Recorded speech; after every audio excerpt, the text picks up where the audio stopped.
Welcome back to my YouTube channel. ನನ್ನ channel name ಬಂದು Dakshayini logs ಅಂತ. ಯಾರ್ಯಾರು ನನ್ನ ಚಾನಲ್ಗೆ ಸಬ್ಸ್ಕ್ರೈಬ್ ಮಾಡ್ದಿರೋ ವೀಡಿಯೋಸ್ ನೋಡ್ತಾ ಇದ್ದೀರಾ, ದಯವಿಟ್ಟು ಸಬ್ಸ್ಕ್ರೈಬ್ ಮಾಡಿಕೊಂಡು ವಿಡಿಯೋನ ನೋಡಿ.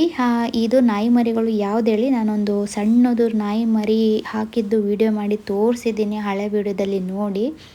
ಅದು ದೀಪಾವಳಿ ಹಬ್ಬದ ದಿನ ಪಟಾಕಿ ಸೌಂಡ್ಗೆ ಜಾಗನ ಶಿಫ್ಟ್ ಮಾಡ್ಕೊತು. ದೀಪಾವಳಿ ಹಬ್ಬದ ದಿನವೇ. ಅದಕ್ಕೆ ಮುಂಚೆ ನಮ್ಮ ಮನೆ ಹತ್ರನೇ ಗಿಡದ ಕೆಳಗಡೆ ಇತ್ತು. ಇವಾಗ ಮನೆ ಆಪೋಸಿಟ್ಟು ರೋಡೆ ಬೇಲಿ ಒಳಗಡೆ ತೊಗೊಂಡೋಗಿ ಇಟ್ಕೊಂಡಿದೆ. ಇದು 4 ನಾಯಿ ಮರಿಗಳು ಎಷ್ಟು ಸಖತ್ತಾಗಿದೆ. ಅದು ಬರೀ ನೋಡುತ್ತೆ ಅಷ್ಟೇ, ಕೈಗಳಿಗೆ ಸಿಗೋದೇ ಇಲ್ಲ. ವೈಟ್ ಕಲರ್ದು ನೋಡಿ ಎಷ್ಟು ಚೆನ್ನಾಗಿದೆ. ಅದನ್ನ ನೋಡಿ ತುಂಬಾ ಲೈಕ್ ಮಾಡಿದ್ದೆ. ನಮ್ಮ ಮನೆಯವ್ರಿಗೂ ತುಂಬಾ ಇಷ್ಟ ಆಗಿತ್ತು. ನಮ್ಮ ಮಾವ ಕೂಡ ಅದನ್ನು ತೊಗೊಂಬಂದು ಸಾಕ್ಕೊಬೇಕು ಅಂದ್ಬಿಟ್ಟು ಏನೇನೋ ಹೋಪ್ಗಳನ್ನ ಇಟ್ಕೊಂಡಿದ್ವಿ. ಬಟ್ ಮೈ ಬ್ಯಾಡ್ ಲಕ್, ನಾನು ಈ ನಾಯಿ ಮರಿಗಳನ್ನ ಸಾಟರ್ಡೆ ನೋಡಿದ್ದು. ಓಕೆನಾ, ವಿಡಿಯೋ ಮಾಡ್ಕೊಂಡಿದ್ದು ಸಾಟರ್ಡೆ. ಅದು ಕೈಗೆ ಸಿಗಲಿಲ್ಲ. ಇಲ್ಲ ಅಂದಿದ್ರೆ ಸಾಟರ್ಡೇ ಈವ್ನಿಂಗ್ ಎತ್ಕೊಂಬರ್ತಾಯಿದ್ದು ಮನೆಗೆ. ಸರಿ ಬಿಡು, ಭಾನುವಾರ ಹೋಗಿ ಎತ್ಕೊಂಡ್ರೆ ಆಯಿತು ಅಂದ್ಬಿಟ್ಟು ನಮ್ಮ ಮನೆಯವ್ರಿಗೆ ನಾಯಿ ಮರಿ ಫೋಟೋ ಬೇರೆ ತೋರಿಸಿದ್ದೆ ಅಲ್ಲ, ಅವ್ರಿಗೂ ತುಂಬಾ ಇಷ್ಟ ಆಗಿತ್ತು.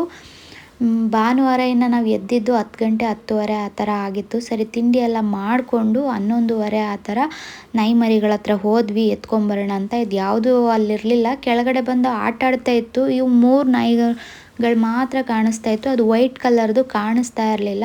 ಸರಿ ಪಕ್ಕದಲ್ಲೇ ಕಾರ್ ಪಾರ್ಕಿಂಗ್ ಆಗಿತ್ತು. ಅಲ್ಲಿ ಕೆಳಗಡೆ ನೋಡಿದ್ರೆ ಸತ್ತೋಗಿ ಬಿದ್ದಿತ್ತು. ನನಗಂತೂ ಅದನ್ನ ನೋಡಿ ಎಷ್ಟು ಮೂಡ್ ಅಪ್ಸೆಟ್ ಆಯಿತು ಅಂದರೆ, ಅದು ಮೈ ಮೇಲೆ ಒಂಚೂರು ಗಾಯ ಆಗಿರಲಿಲ್ಲ. ನನ್ನ ಮೊಬೈಲ್ ಕೂಡ ಎತ್ಕೊಂಡು ಹೋಗಿರಲಿಲ್ಲ, ಇಟ್ಕೊಂಬರೋದಲ್ವ ಮನೆಗೆ ಅಂದ್ಬಿಟ್ಟು. ಸೊ ಅದನ್ನು ಮಾಡಿದ್ವಿ ನಾವೇನೆ 3 ಜನ ಸೇರಿಕೊಂಡು, ನಮ್ಮ ಮಾವ, ನಾನು, ನಮ್ಮ ಮನೆಯವರು. ತುಂಬಾ ಬೇಜಾರಾಯಿತು. ಅದೇ ಬೇಜಾರಲ್ಲೇ ಇದ್ವಿ. ಇನ್ನು ನನ್ನ ಮಗಳದು ಬರ್ತ್ಡೇ ಬೇರೆ ಇದೆ ನೆಕ್ಸ್ಟ್ ವೀಕಲ್ಲಿ. ಸರಿ ಮನೆಗೆ ಸ್ವಲ್ಪ ಐಟಮ್ಸ್ ಬೇಕಿತ್ತು ತೊಗೊಳೋದಕ್ಕೆ. ಸಣ್ಣ ಪುಟ್ಟದೆಲ್ಲ ನಾನು ಇಲ್ಲೇ ತೊಗೊಂಡಿರ್ತೀನಿ. ದೊಡ್ಡ ಐಟಮ್ ಅಂದರೆ ಮೆಟ್ರೋಗೆ ಹೋಗ್ತೀವಿ. 1-2 ತಿಂಗಳಿಗೆ ಒಂದು ಸಲ ಮೆಟ್ರೋಗೆ ಹೋಗೋದು ನಾವು. ಇನ್ನು ಇದು ಗಡಚಪಾಳ್ಯ, ಮೆಟ್ರೋ ಇರೋದು ಬಂದು ಗಡಚಪಾಳ್ಯದಲ್ಲೇ.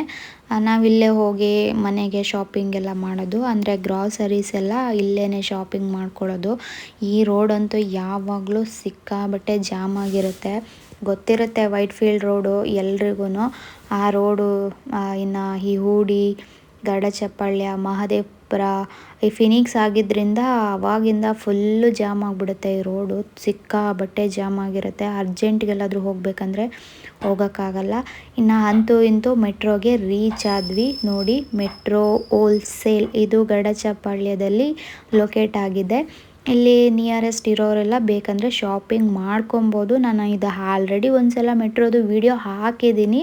ಮತ್ತೆ ಮೆಟ್ರೋ ತೋರಿಸ್ಬೇಕು ಅಂತ ವಿಡಿಯೋ ಹಾಕ್ತಾಯಿಲ್ಲ. ನಾನು ಏನೇನು ಶಾಪಿಂಗ್ ಮಾಡಿದ್ದೀನಿ ಅಂದ್ಬಿಟ್ಟು ವಿಡಿಯೋ ಮಾಡ್ಕೊತಾ ಇದ್ದೀನಿ. ಇದು ಬಂದು ನಾವು ಬೆಳಗ್ಗೆನೇ 6 ಗಂಟೆ 6:30ಗೆ ಹೋಗಿದ್ವಿ ಮೆಟ್ರೋ ಹೋಲ್ಸೇಲ್ಗೆ. ಜಾಸ್ತಿ ಕಸ್ಟಮರ್ಸ್ ಇರಲಿಲ್ಲ, ಬಟ್ ಎಂಪ್ಲಾಯೀಸ್ಗಳಿದ್ರು. ನಾನೆಲ್ಲ ವೀಡಿಯೋನ ಮಾಡ್ಕೊಳ್ಳೋಣ ಚೆನ್ನಾಗಿ ಆರಾಮಾಗಿ ಅಂತ ಅಂದ್ಕೊಂಡೆ. ವಿಡಿಯೋ ಏನೋ ಮಾಡ್ಕೊತಾ ಇದ್ದೆ. ನೋಡಿ ಇದೆಲ್ಲ ಎಷ್ಟು ಚೆನ್ನಾಗಿದೆ. ಇದೆಲ್ಲ ನನಗೆ ತುಂಬಾ ಇಷ್ಟ ಆಯಿತು. ತೊಗೊಬೇಕು ಈ ಥರದ್ದೆಲ್ಲ. ಅದೇ ಮನೆ ಒಂದು ಕಟ್ಕೊಂಡು ಆಮೇಲೆ ತೊಗೊಬೇಕು. ಇನ್ನು ಇವಾಗ ಓಪನ್ ಕಿಚನ್ ಇರೋದ್ರಿಂದ ಈ ಒಂದು ರೂಮಲ್ಲಿ ಎಷ್ಟು ಅಂತ ಇಟ್ಕೊಳ್ಳೋಣ, ಹಾಗಾಗಿ ಸುಮ್ಮನೆ ಇದ್ದೀನಿ. ನನಗೆ ಕೃಷ್ಣ ಇಷ್ಟ ಆಯಿತು ಮಲ್ಕೊಂಡಿರೋದು ತುಂಬಾ. ಇದೆಲ್ಲ ವಿಡಿಯೋ ಮಾಡ್ಕೊತಾ ಇದ್ನಾ, ಹಿಂದೆಗಡೆಯಿಂದ ಒಬ್ಬರು ಬಂದುಬಿಟ್ಟು ವಿಡಿಯೋ ಮಾಡೋ ಹಾಗೆಲ್ಲ ಹಲೋ ಇಲ್ಲ ಅಂತ ಹೇಳಿದ್ರು. ಸರಿ ಅಂದ್ಬಿಟ್ಟು ಕದ್ದು ಮುಚ್ಚಿ ವೀಡಿಯೋನ ಮಾಡ್ಕೊಳ್ಳೋ ಅಷ್ಟರಲ್ಲಿ ಸಾಕಾಗೋಯ್ತು ನನಗೆ. ಇನ್ನು ಒಂದು ಬ್ಯಾಗ್ ಬೇಕಿತ್ತು ನಮ್ಮ ಮನೆಯವ್ರಿಗೆ. 3-4 ವರ್ಷ ಆಯಿತು ಅವರು ಒಂದು ಬ್ಯಾಗ್ ತೊಗೊಂಡು. ಚೇಂಜ್ ಮಾಡ್ಕೊಳ್ಳಿ ಅಂದರೂ ಮಾಡ್ಕೊಂಡಿಲ್ಲ.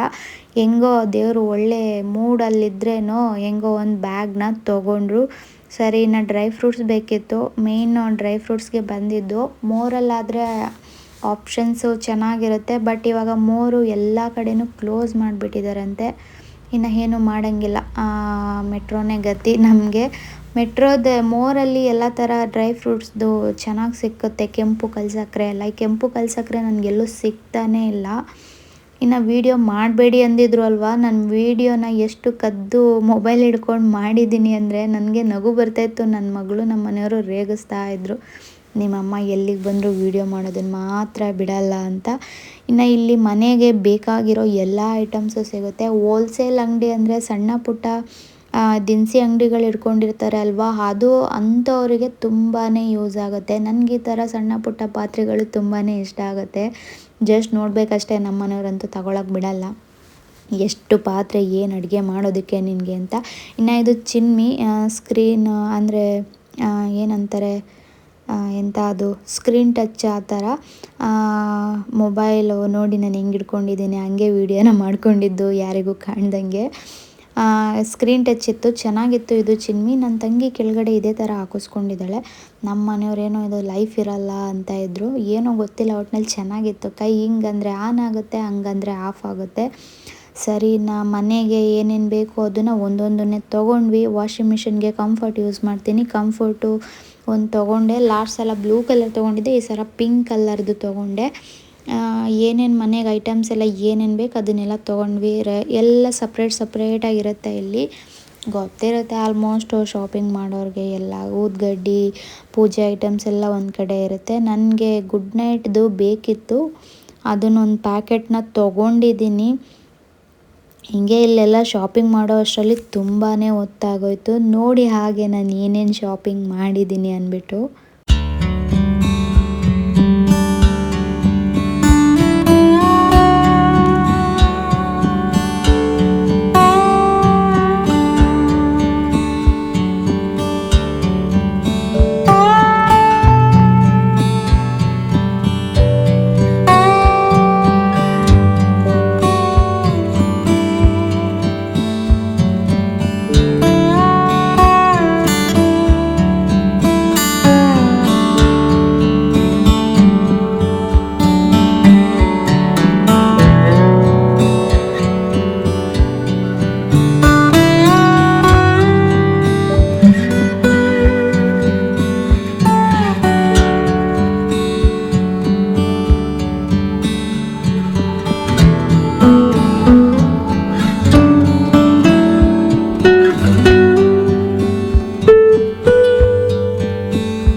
ನನಗಂತೂ ನೋಡಿದ್ದೆಲ್ಲ ತೊಗೊಬೇಕು ಅಂತ ಅನಿಸುತ್ತೆ. ಡ್ರೈ ಫ್ರೂಟ್ಸ್ಗಳಿಗೆ ಬಾಕ್ಸ್ಗಳು ತೊಗೊಳ್ಳೋಣ ಅಂತ ನೋಡ್ತಾ ಇದ್ದೆ. ನಮ್ಮ ಮನೆಯವ್ರಿಗೆ ಗೊತ್ತಾದರೆ ಬೈತಾರೆ.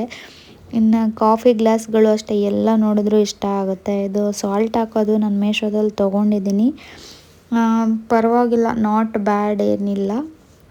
ಇದು ಕಾಫಿದು ಗ್ಲಾಸಸ್ಗಳು ಇವ್ರು ಬೈತಾ ಇದ್ರು, ತೊಗೊಳಲ್ಲ ಅಂದಮೇಲೆ ಏನಕ್ಕೆ ನೋಡೋಕ್ಕೆ ಹೋಗ್ತೀಯಾ, ವೀಡಿಯೋನು ಒಂದು ಸಲ ಮಾಡಿ ಹಾಕಿದ್ಯಾ, ಮತ್ತೇನಕ್ಕೆ ವೀಡಿಯೋ ಮಾಡ್ಕೊತಾ ಇದೆಯಾ, ಮಾಡೋಕ್ಕೆ ಕೆಲಸ ಇಲ್ಲ ನಿನಗೆ. ಅಪ್ಪ ಮಗಳು ಅದನ್ನೇ ರೇಗಿಸ್ಕೊಂಡಿದ್ರು. ನಾನಂತೂ ಏನೂ ತೊಗೊಂಡಿಲ್ಲ, ಎಲ್ಲ ಅವರಿಬ್ಬರೇ ತೊಗೊಂಡಿರೋದು. ಇನ್ನು ಶಾಂಪು ಖಾಲಿಯಾಗಿತ್ತು, ಶಾಂಪೂನು ಬೇಕಿತ್ತು, ಯಾವ್ದು ಬೇಕೋ ಅದನ್ನು ನೋಡಿ ತೊಗೊಂಡ್ವಿ.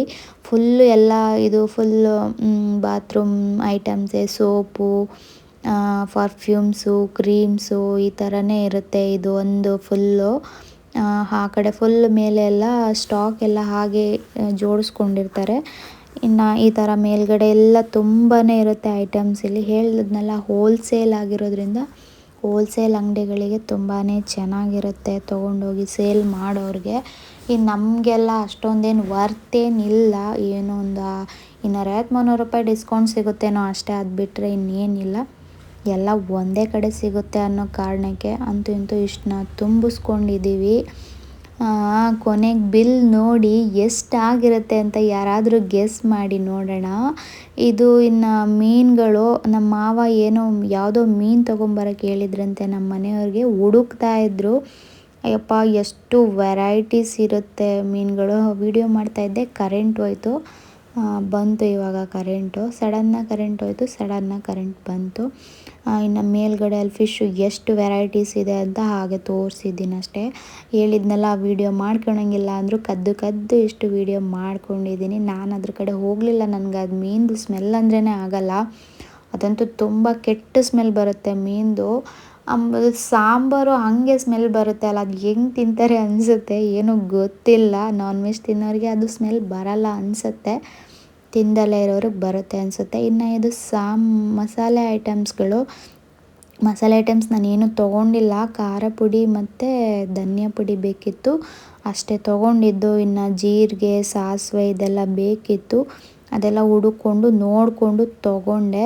ಕಾಶ್ಮೀರ್ ಚಿಲ್ಲಿ ಪೌಡರ್ ಇದು ಚೆನ್ನಾಗಿರುತ್ತೆ, ಕಲರು ಚೆನ್ನಾಗಿರುತ್ತೆ. ಎಲ್ಲ ನಾನು MTRದೇ ಯೂಸ್ ಮಾಡೋದು, ಪೌಡರ್ಸು ಮತ್ತು ಮಸಾಲೆ ಪೌಡರ್ಸ್ ಎಲ್ಲನೂ ಅಷ್ಟೇ. ಮತ್ತು ಗೋಧಿ ಹಿಟ್ಟು ನಮ್ಮ ಅತ್ತೆ ಗೋಧಿ ಬೇಕು ಅಂತ ಹೇಳಿರೋದು, ನನ್ನ ಮಗಳು ಗೋಧಿ ಹಿಟ್ಟು ತೊಗೊಂಡಿದ್ದಾಳೆ. ಅವರು 10 kgದು ಲೂಸ್ ಗೋಧಿ ತೊಗೊಂಬರೋಕೆ ಹೇಳು ಅಂತ ಹೇಳಿರೋದು ನಮ್ಮ ಅತ್ತೆ ನನ್ನ ಮಗಳ ಹತ್ರ. ಬಟ್ ಅವಳು ಗೋಧಿ ಹಿಟ್ಟನ್ನ ತೊಗೊಂಡಿದ್ದಾಳೆ. ನಾನು ಅಂದ್ಕೊಂಡೆ ಅವ್ರು ಯಾವಾಗಲೂ ಗೋಧಿ ಹಿಟ್ಟು ಹೇಳಲ್ವಲ್ಲ, ಗೋಧಿ ಎಲ್ಲ ಹೇಳೋದು ಅಂತ. ಅವಳು ಇಲ್ಲ ಗೋಧಿ ಹಿಟ್ಟೆ ಹೇಳಿದ್ದು ಅಂತ ಹೇಳಿ ಅದೊಂದು ಯಾಮಾರಿದ್ವಿ. ಇನ್ನು ಡ್ರೈ ಫ್ರೂಟ್ಸ್ಗಳು ಬೇಕಿತ್ತಲ್ವ, ಈ ಕಡೆ ಬಂದು ಮೊದಲೇ ತೊಗೊಂಡಿದ್ವಿ. ಈ ಕಡೆ ನನಗೆ ಖರ್ಜೂರ ಬೇಕಿತ್ತು, MTRದು ಸ್ಟಾಕ್ ಇರಲಿಲ್ಲ, ನೋಡಿ ಹುಡುಕಿ ತೊಗೊಂಡೆ ಕೊನೆಗೂ. ಈ ಕಡೆ ಇದೆಲ್ಲ ಲೂಸ್ ಇರುತ್ತೆ ಡ್ರೈ ಫ್ರೂಟ್ಸ್ಗಳು. ಕಿಟ್ಕ್ಯಾಟು ಚಾಕ್ಲೇಟು ತೊಗೊಳೋಣ ಅಂತ ನೋಡಿದ್ನ, ಅದು ರೇಟ್ ನೋಡಿ ಅಯ್ಯೋ ಅಂದ್ಕೊಂಡು ಬಂದೆ. 950 ಇತ್ತು ಅದಕ್ಕೆ. ನೋಡಿದ್ರೆ ನನ್ನ ಮಗಳು, ನಾನು ಹಿಂಗೆ ಹೋದರೆ ಈ ಕಡೆಯಿಂದ ಬಂದು ಸ್ಕೂಲ್ ಟೀಚರ್ಗೆ ಅಂದ್ಬಿಟ್ಟು ಅದನ್ನೇ ತೊಗೊಂಡಿದ್ದಾಳೆ ಬರ್ತ್ಡೇ ಕೊಡೋದಕ್ಕೆ ಅಂದ್ಬಿಟ್ಟು. ಇನ್ನು ಅವಳು ರಿಟರ್ನ್ ಗಿಫ್ಟು ಬೇಕು ಅಂದ್ಬಿಟ್ಟು ಏನೇನೋ ತೊಗೊತಾ ಇದ್ಲು. ಪೆನ್ನು, ಪೆನ್ಸಿಲ್ಲು ಮತ್ತು ಕಲರ್ದು ಸ್ಕೆಚ್ ಪೆನ್ಗಳು, ಟೀಚರು ಕೊಡೋದಕ್ಕೊಂಥರ ಚಾಕ್ಲೇಟು, ಮತ್ತು ಫ್ರೆಂಡ್ಸು ಕೊಡೋಕ್ಕೊಂಥರ ಪೆನ್ನು, ಟೀಚರಿಗೆ ಕೊಡೋಕ್ಕೊಂಥರ ಪೆನ್ನು, ಹಂಗೆ ಏನೇನೋ ತೊಗೊಂಡಿದ್ದಾಳೆ. ಮತ್ತು ಒಂದು ಪ್ಯಾಡ್ ಬೇಕು ಅಂತ ಇದ್ಲು, ನಂದೇ ಇತ್ತು, ಅವಳು ಯೂಸ್ ಮಾಡಲ್ಲ ಅಂದ್ಲು. ಈ ಮಕ್ಕಳೇ ಅಷ್ಟು. ಇನ್ನು ಡೆಕೋರೇಷನ್ ಐಟಮ್ಸ್ ಎಲ್ಲ ಚೆನ್ನಾಗಿತ್ತು. ಇದು ಅಂದರೆ ನಾನೇನಕ್ಕೂ ಯೂಸ್ ಮಾಡಲ್ಲ, ಸುಮ್ಮನೆ ವೀಡಿಯೋ ಮಾಡಿ ತೋರಿಸಿದ್ದೀನಿ ಅಷ್ಟೇ, ಎಲ್ಲ ಒಂದೇ ಕಡೆ ಸಿಗುತ್ತೆ ಅಂತ. ಮ್ಯಾಟ್ಗಳು ಅಷ್ಟೇ ತುಂಬಾ ಚೆನ್ನಾಗಿತ್ತು. ಇನ್ನು ಬೆಡ್ ಕವರ್ಗಳು ಅಷ್ಟೇ ತುಂಬಾ ಚೆನ್ನಾಗಿರುತ್ತೆ ಮೆಟ್ರೋದಲ್ಲಿ. ನಾನು ಮೆಟ್ರೋದಲ್ಲೇ ಬೆಡ್ ಕವರ್ಗಳನ್ನೆಲ್ಲ ತೊಗೊಂಡಿರೋದು. 300ಇಂದ ಸ್ಟಾರ್ಟ್ ಆಗುತ್ತೆ. 300 to 400, 300 ಇದ್ದಿದ್ದು ಇವಾಗ 500 ಹೋಗಿದೆ ಬೆಡ್ಶೀಟ್ ಕವರು. ಬರೀ ಸಿಂಗಲ್ದು ಮಾತ್ರ ಬರ್ತಾಯಿತ್ತು, ನಾನೊಂದು ತೊಗೊಂಡಿದ್ದೆ, ಅದು 500 ಆಗಿತ್ತು MRP. ಸರಿ ಅಂದ್ಬಿಟ್ಟು ನೋಡ್ಕೊಂಡು ಬಂದೆ. ಅದೇ ನಾನು ಹೇಳ್ತಾ ಇದ್ದೀನಲ್ಲ, ಈ ಥರ ಸಣ್ಣ ಪಾತ್ರೆ, ಈ ಥರ ಹಿತ್ತಾಳೆದು ಅಲ್ಯೂಮಿನಿಯಮ್ದು ಪಾತ್ರೆ ಇವಾಗ ಯೂಸ್ ಮಾಡೋಕ್ಕೆ ಸ್ಟಾರ್ಟ್ ಮಾಡ್ಕೊಂಡಿದ್ದಾರೆ, ಹಳೆ ಕಾಲದ ಥರ. ಅದನ್ನೆಲ್ಲ ಒಂದು ಸಲ ತೊಗೊಳ್ತೀನಿ ಸದ್ಯದಲ್ಲ. ಇದು ಏನು ಯೂಸ್ ಅಂತ ಗೊತ್ತಿಲ್ಲ. ಆಚೆಗಡೆ ತಾಮ್ರದ ಕೋಟಿಂಗ್ ಅಂತೆ, ಒಳಗಡೆ ಸ್ಟೀಲ್ ಅಂತೆ, ಅದು ಏನು ಯೂಸು? ಸರಿ, ನಾನು ಅಷ್ಟು ವೀಡಿಯೋ ಮಾಡ್ಕೊಳ್ಳೋ ಅಷ್ಟರಲ್ಲಿ ನನ್ನ ಮಗಳು ಪಿಜ್ಜಾನ ತೊಗೊಂಡಿದ್ಲು. ಇನ್ನು ಬಿಲ್ಲಿಂಗು ಮಾಡಿಸ್ಕೊಂಡು ಆಚೆ ಬಂದ್ವಿ. ಇವ್ರು ಗಾಡಿ ಎತ್ಕೊಂಬರೋಕೆ ಹೋದ್ರು, ನನ್ನ ಮಗಳು ಪಿಜ್ಜಾ ತಿಂತಾಯಿದ್ಲು. ನೋಡಿ ಬಿಲ್ ಎಷ್ಟಾಗಿದೆ ಅಂದರೆ ಶಾಕ್ ಆಗೋಯ್ತು ನನಗೆ ನೋಡಿ. 11,601 ರೂಪಾಯಿ ಆಗಿದೆ ನೋಡಿ. ಅಲ್ಲಿರೋ ಅಷ್ಟು ಐಟಮ್ಗೆ 11,000 ಆಗಿದೆ. ಒಂದು ರೈಸ್ ಬ್ಯಾಗು, ಒಂದು ಗೋಧಿ ಹಿಟ್ಟು, ಯಪ್ಪ ಅನಿಸ್ಬಿಡುತ್ತೆ ನನಗೆ. ಲೂಸ್ ಬೇಳೆ ಎಲ್ಲ ತೊಗೊಂಡಿದ್ದೀನಿ, ಏನಕ್ಕೆ ಅಂತಲೇ ಅರ್ಥ ಆಗಲಿಲ್ಲ ನನಗೆ. ಅದೇ ಡ್ರೈ ಫ್ರೂಟ್ಸ್ ಎಲ್ಲ ತೊಗೊಂಡಿದ್ದೀವಲ್ವ, ಡ್ರೈ ಫ್ರೂಟ್ಸೇ 2,000, 2,500 ಆಗಿರುತ್ತೆ. ಬ್ಯಾಗ್ 1,000, ರೈಸ್ ಮೂಟೆ 1,500. ಸರಿ, ಅದೆಲ್ಲ ಮನೆಗೆ ತೊಗೊಬಂದ್ವಿ. ಇನ್ನು ನನ್ನ ಮಗಳಿಗೆ ಬಟ್ಟೆ ಕೊಡಿಸ್ಬೇಕಿತ್ತು. ನೆಕ್ಸ್ಟ್ ವೀಕು ಅವಳ ಬರ್ತ್ಡೇ ಇರೋದ್ರಿಂದ ಆನ್ಲೈನಲ್ಲಿ ಆರ್ಡ್ರ್ ಮಾಡ್ತೀನಿ ಅಂದ್ಲು. ಅವರಪ್ಪ ಬೇಡ, ಅವಳು ಝುಡಿಯೋ ಕರ್ಕೊಂಡು ಕೊಡಿಸ್ಬಿಡು ಅಂತಂದರು. ಇನ್ನು ಅವಳು ಲೈಕ್ ಮಾಡೋದು ಬರೀ ಪ್ಯಾಂಟು ಶರ್ಟ್ಗಳೇ. ಫ್ರಾಕ್ ಹಾಕ್ಸೋದಕ್ಕೆ ನನಗಿಷ್ಟ. ಏನು ಮಾಡ್ತಾಳೆ ಗೊತ್ತಾ, ನಾನು ಫ್ರಾಕ್ನ ತೊಗೊಂಡು ಇಟ್ಕೊಂಡಿದ್ರೆ ಅವಳಿಗಿಷ್ಟ ಇಲ್ಲ, ನನಗೆ ಹೇಳಿ ತೊಗೊಂಡಿಲ್ಲ ನೀನು ಅಂದ್ಬಿಟ್ಟು ಅವಳು ಹಾಕೋದೇ ಇಲ್ಲ ನನ್ನ ಮಗಳು. ಬೇಕಂದರೆ ಹರಿದೋಗಿರೋ ಬಟ್ಟೆನೇ ಹಾಕ್ಕೊತಾಳೆ. ಅವಳು ಕೇಳ್ದಲ್ಲೇ ಇರೋದನ್ನು ನಾವು ಕೊಡಿಸಿಲ್ಲ ಅಂದರೆ ಆ ಬಟ್ಟೆನ ಮುಟ್ಟಲ್ಲ. ನಾವು ಇಷ್ಟಪಟ್ಟು ತೊಗೊಂಡಿರೋ ಬಟ್ಟೆನ ಅವಳು ಮುಟ್ಟಲ್ಲ. ಅದು ಹಾಕಿಸ್ಬೇಕಂದ್ರೆ ಎಷ್ಟು ಬಾಧೆ ಬೀಳ್ಬೇಕು ಗೊತ್ತಾ ಅವಳ ಹತ್ರ. ಇದೊಂದು ಕೆಟ್ಟ ಬುದ್ಧಿ ಇದೆ ನನ್ನ ಮಗಳ ಹತ್ರ. ಅವಳು ಹೇಳೋದನ್ನೇ ಕೊಡಿಸ್ಬೇಕು, ಅವಳು ಹೇಳೋದನ್ನೇ ಮಾಡಬೇಕು. ಸರಿ ನೋಡು ಅಂತ ಇದ್ಲು. ಒಂದು ಬ್ಲ್ಯಾಕ್ ಕಲರ್ ಪ್ಯಾಂಟು, ಕ್ರೀಮ್ ಕಲರ್ದೊಂದು ಶರ್ಟ್ ತೊಗೊಂಡ್ಲು, ಟೀ ಶರ್ಟು. ಅಂದರೆ ಅದು ಸ್ವೆಟರ್ ಥರ ಇತ್ತು, ಚೆನ್ನಾಗಿತ್ತು. ಸರಿ ತೊಗೊಂಡು ಟ್ರಯಲೆಲ್ಲ ಮಾಡಿಕೊಂಡು ಮತ್ತೆ ಎಕ್ಸ್ಚೇಂಜ್ ಏನಿರಲ್ಲ ಅಂದ್ಬಿಟ್ಟು ಸೆಲೆಕ್ಟ್ ಮಾಡ್ಕೊತಾ ಇದ್ದಾಳೆ. ನಾನು ಸೆಲೆಕ್ಟ್ ಮಾಡೋಕ್ಕೆ ಹೋಗಲಿಲ್ಲ, ಯಾಕಂದರೆ ನಾವು ಸೆಲೆಕ್ಟ್ ಮಾಡೋದನ್ನು ಅವಳು ಒಪ್ಪಲ್ಲ. ಅದಕ್ಕೆ ನಿನಗೆ ಯಾವ್ದು ಬೇಕದು ನೀನೇ ತೊಗೊಮ್ಮ ಅಂತ ಹೇಳಿದೆ. ಇನ್ನು ಬಟ್ಟೆ ತೊಗೊಂಡು ಟ್ರಯಲೆಲ್ಲ ಮಾಡಿದ್ದಾಯಿತು. ಇನ್ನು ಸ್ಲಿಪ್ಪರ್ ಕಡೆ ಬಂದ್ವಿ. ಕೊಡಿಸೋ ಪ್ಲ್ಯಾನ್ ಏನು ಇರಲಿಲ್ಲ ಸ್ಲಿಪ್ಪರ್ನ. ನಾನು ನನ್ನ ಬರ್ಡೇಗೆ ತೊಗೊಳ್ಳೋದಕ್ಕೆ ಅಂತ ಸುಮ್ಮನೆ ಅಬ್ಸರ್ವೇಷನ್ ಮಾಡ್ತಾಯಿದ್ದೆ. ನನಗೆ ಮೇಲ್ಗಡೆ ಇರೋ ಕ್ರೀಮ್ ಕಲರ್ದು ತುಂಬ ಇಷ್ಟ ಆಯಿತು. ಅದು ಬಂದು 500 ಇತ್ತು ಅಮೌಂಟು.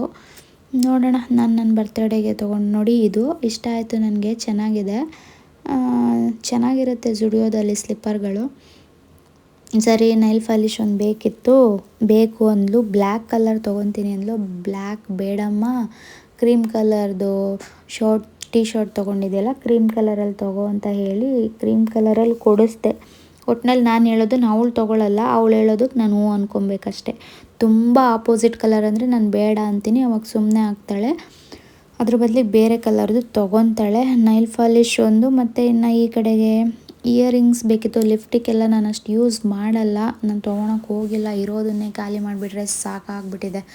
ಅದು ಯಾವುದೋ ಒಂದು ಆ್ಯಪಲ್ಲಿ ಡೌನ್ಲೋಡ್ ಮಾಡಿ ತೊಗೊಂಡಿದ್ದೆ, ಫೇಸ್ ಕೆನಡಾದು. ಅದು ಲಿಫ್ಟಿಗೆ ಒಂಚೂರು ಚೆನ್ನಾಗಿ ಕಾಣಿಸಲ್ಲ ನನಗೆ. ಇನ್ನು ಇಯರಿಂಗ್ಸು ಇದನ್ನೊಂದು ಸೆಟ್ ತೊಗೊಂಡು ಅದನ್ನು ಟ್ರೈ ಮಾಡಿಕೊಂಡ್ಳು. ಮತ್ತು ಇಲ್ಲಿ ಕೆಳಗಡೆ ಅದನ್ನು ಚೆಕ್ ಮಾಡ್ತಾಯಿದ್ಲು, ಇನ್ನೂ ಬೇರೆ ಥರ ಏನಾದರೂ ಇದೆಯಾ ಅಂದ್ಬಿಟ್ಟು. ಸಾಕು ಅದೇ ಅಂತ ಹೇಳಿದೆ ನಾನು. ಸ್ಲಿಪ್ಪರು ಮತ್ತು ನೋಡ್ತಾಯಿದ್ಲು ತೊಗೊಳ್ತೀನಿ ಯಾವುದಾದ್ರೂ ಅಂತ. ನಾನು ಬೇಡ ಅಮ್ಮ ಸಾಕು, ಟೈಮ್ ಆಯಿತು ಸಾಕು ಅಂತ ಹೇಳಿಬಿಟ್ಟು ಮನೆಗೆ ಹಿಂಸೆ ಮಾಡಿ ಕರ್ಕೊಂಬಂದಿದ್ದಾಯಿತು ಅವಳನ್ನ. ಈ ವಿಡಿಯೋಸ್ ಎಲ್ಲ ಹೇಗಿದೆ ಅಂದ್ಬಿಟ್ಟು ನೋಡಿ ತಪ್ಪದೆ ಎಲ್ಲರೂ ಕಮೆಂಟ್ ಮಾಡಿ. ನನ್ನ ಮಗಳು ಬರ್ತ್ಡೇ ನೆಕ್ಸ್ಟ್ ವೀಕ್ ಇದೆ, ಹಂಗಾಗಿ ಅವಳಿಗೋಸ್ಕರ ಇಷ್ಟು ಶಾಪಿಂಗ್ ಮಾಡಿದ್ದಾಯಿತು. ಮೆಟ್ರೋಗೂ ಅಷ್ಟೇ ಅವರ ಅಪ್ಪನ ಅವಳೇ ಹಿಂಸೆ ಮಾಡಿ ಕರ್ಕೊಂಡೋಗಿದ್ದು. ನಾನೇನೇನೋ ತೊಗೊಬೇಕು, ರಿಟರ್ನ್ ಗಿಫ್ಟ್ ಎಲ್ಲ ತೊಗೊಬೇಕು ಬಾ ಅಪ್ಪ ಅಂತ. ಅದು ವಿಡಿಯೋ ಮಾಡ್ಕೊಂಡಿದ್ದೀನೋ ಇಲ್ವೋ ಗೊತ್ತಿಲ್ಲ, ರಿಟರ್ನ್ ಗಿಫ್ಟ್ ಎಲ್ಲ ಏನೇನು ತೊಗೊಂಡಿದ್ಲು ಅಂತ. ಐ ಥಿಂಕ್ ಅದೇ ವಿಡಿಯೋ ಡಿಲೀಟ್ ಮಾಡಿಬಿಟ್ಟೆ ನಾನು. ಇವಾಗ ರಿಕವರ್ ಮಾಡ್ಕೊಳಕ್ಕೆ ಆಗ್ತಾಯಿಲ್ಲ ನನಗೆ, ಏನು ಮಾಡೋದು ಗೊತ್ತಿಲ್ಲ. ಸದ್ಯಕ್ಕೆ ಆನ್ಲೈನಲ್ಲಿ ಒಂದು ಕ್ಯಾಮ್ರಾ ತೊಗೊಂಡಿದ್ದಾಳೆ, ಅದನ್ನು ತೋರಿಸ್ತೀನಿ ನೋಡಿ. ಇದು ಕ್ಯಾಮ್ರಾ, ಇದರಲ್ಲಿ 3 ಕಲರ್ ಬರುತ್ತೆ ಈ ಥರ, sky blue, pink, green. Camera ಥರ ಇದು ಗೇಮ್ ಎಲ್ಲ ಆಡ್ಬೋದು, ಫೋಟೋ ತೊಗೊಬೋದು, ಫೋಟೋ ಪ್ರಿಂಟ್ ತೊಗೊಬೋದು. ಚಾರ್ಜಿಂಗ್ ಇರುತ್ತೆ, ಕೇಬಲ್ಲು ಹಾಕ್ಕೊಳ್ಳೋದಕ್ಕೆ. ಚೆನ್ನಾಗಿದೆ. ಮಕ್ಕಳು ಮೊಬೈಲ್ ಯೂಸ್ ಮಾಡೋದ್ರ ಬದಲು ಈ ಥರದ್ದು ಕೊಡಿಸಿದ್ರೆ ಚೆನ್ನಾಗಿ ಯೂಸ್ ಮಾಡ್ಕೊತಾರೆ. ಇದು ಅವ್ರ ಅಪ್ಪ ಕೈಲಿ ಹಿಂಸೆ ಮಾಡಿ ಬರ್ತ್ಡೇಗೆ ಗಿಫ್ಟು ಅಂತ ಹೇಳಿ ಇಸ್ಕೊಂಡ್ಲು. ನಾನು ಹೋಗಲಿ ಅಂದ್ಬಿಟ್ಟು ಫಸ್ಟು ನನ್ನ ಹತ್ರ ಹ್ಞೂ ಅನ್ಸ್ಕೊಂಡ್ಬಿಡ್ತಾಳೆ, ನಾನು ಬೇಡ ಅಂದರೆ ಅವ್ರು ಕೊಡಿಸಲ್ಲ ಅಂದ್ಬಿಟ್ಟು. ತುಂಬ ಬುದ್ಧಿವಂತ ಇದ್ದಾಳೆ ನನ್ನ ಮಗಳು. ಫಸ್ಟು ನನಗೆ ಪೀಠಿಕೆ ಹಾಕಿ ನೈಸ್ ಮಾಡಿ ನನ್ನ ಹತ್ರ ಹ್ಞೂ ಅನ್ಸ್ಕೊಂಡ್ಬಿಡ್ತಾಳೆ. ಹಂಗೆ ಅಮ್ಮ, ಹಿಂಗೆ ಅಮ್ಮ, ಆ ಥರ ಅಮ್ಮ, ಈ ಥರ ಅಮ್ಮ ಅಂದ್ಕೊಂಡು. ಇವರು ಏನು ಕೊಡಿಸೋದಾ ಅಂತಾರೆ ನಮ್ಮ ಮನೆಯವರು. ಸರಿ ಕೊಡಿಸಿ ಅಂದರೆ, ಇನ್ನು ಅವ್ರಿಗೂ ಲೈಕ್ ಆದರೆ ಕೊಡಿಸ್ಬೇಕು ಅನಿಸಿದ್ರೆ ಅವರು ಸರಿ ಅಂತ ಕೊಡಿಸ್ತಾರೆ. ಯಾವುದನ್ನು ಫೋರ್ಸಾಗಿ ಕೊಡ್ಸೋಕ್ಕೆ ಹೋಗಲ್ಲ. ಏನೋ ಬರ್ತ್ಡೇಗೆ ಇದೊಂದು ಗಿಫ್ಟ್ ಬೇಕು, ಕೊಡಿಸು ಅಂತ ಹೇಳಿ. ನೋಡಿ ಈ ಥರ ಇದೆ ಕ್ಯಾಮ್ರಾದು, ಕ್ಲಿಕ್ ಮಾಡ್ಬೋದು. ಅದು ರೋಲ್ ಒಂದು ಬರುತ್ತೆ, ರೋಲ್ ಹಾಕ್ಕೊಂಡ್ರೆ ಪ್ರಿಂಟು ತೊಗೊಬೋದು ಫೋಟೋಸ್ನ. ಏನು ನೋಡಿ ಅವಳದೇ ಎಲ್ಲ ಫೋಟೋಸ್ ಇಟ್ಕೊಂಡ್ಬಿಟ್ಟಿದ್ದಾಳೆ. ನನಗೆ ಬಂದು ತೋರಿಸ್ತಾ ಇದ್ಲು, ಎಕ್ಸ್ಪ್ಲೈನ್ ಮಾಡ್ತಾಯಿದ್ಲು. ಸರಿ ಅದನ್ನು ಹಾಗೆ ವಿಡಿಯೋ ಮಾಡ್ತೀನಿ ಇರು, ಹಾಗೆ ಎಕ್ಸ್ಪ್ಲೈನ್ ಮಾಡು ಅಂತ ಹೇಳಿದೆ. ಗೇಮೆಲ್ಲ ಆಡ್ಬೋದು ನೋಡು ಅಂತ ತೋರಿಸ್ತಾ ಇದ್ಲು. ನೋಡಿ ಈ ಥರ ಗೇಮ್ ಆಡ್ಬೋದಂತೆ. ನನಗೆ ಗೊತ್ತಿಲ್ಲಪ್ಪ, ಅವಳಿಗೆ ಗೊತ್ತಿರೋ ಅಷ್ಟು ನನಗೇನು ಗೊತ್ತಿಲ್ಲ. ನನ್ನ ಮಗಳು ಪ್ರಳಯ ಅಂತಕ್ಕಿ ಗೇಮ್ ಈ ಥರ ಆಡೋದು ಅಂತ ನನಗೆ ಹೇಳ್ಕೊಡ್ತಾ ಇದ್ದಾಳೆ. ನೋಡಿ ಈ ಕೈ ನಂದು, ಈ ಕಡೆ ಇರೋ ಕೈ ಅವಳದು. ಓಕೆ ಗೈಸ್, ನೆಕ್ಸ್ಟ್ ವೀಡಿಯೋದಲ್ಲಿ ಸಿಗ್ತೀನಿ. ನನ್ನ ವೀಡಿಯೋನ ನೋಡಿ ಎಂಜಾಯ್ ಮಾಡಿ. ಓಕೆ ಫ್ರೆಂಡ್ಸ್, ನನ್ನ ಈ ವಿಡಿಯೋ ನಿಮಗೆಲ್ಲ ಇಷ್ಟ ಆಗಿರುತ್ತೆ ಅಂತ ನಾನು ಅನ್ಕೊತೀನಿ. ನಿಮ್ಗೆ ಇಷ್ಟ ಆಗೋ ಥರ ವೀಡಿಯೋಸ್ನೇ ಮಾಡ್ತೀನಿ ಇನ್ನು ಮುಂದೆ. ಪ್ಲೀಸ್ ಎಲ್ಲರೂ ವೀಡಿಯೋನ ಎಲ್ಲ ಸ್ಕಿಪ್ ಮಾಡ್ದೇನೆ ಪೂರ್ತಿ ವೀಡಿಯೋನ ನೋಡಿ, ಹಾಗೆ ಚಾನಲ್ಗೆ ಸಬ್ಸ್ಕ್ರೈಬ್ ಮಾಡಿಕೊಂಡು ವೀಡಿಯೋನ ನೋಡಿ ಸಪೋರ್ಟ್ ಮಾಡಿ ಅಂತ ಕೇಳ್ಕೊಳ್ತಾ ಇದ್ದೀನಿ. ಓಕೆ, ನೆಕ್ಸ್ಟ್ ವೀಡಿಯೋದಲ್ಲಿ ಸಿಗ್ತೀನಿ. ಅಲ್ಲಿವರೆಗೂ till then bye bye, take care, good night, sweet dreams.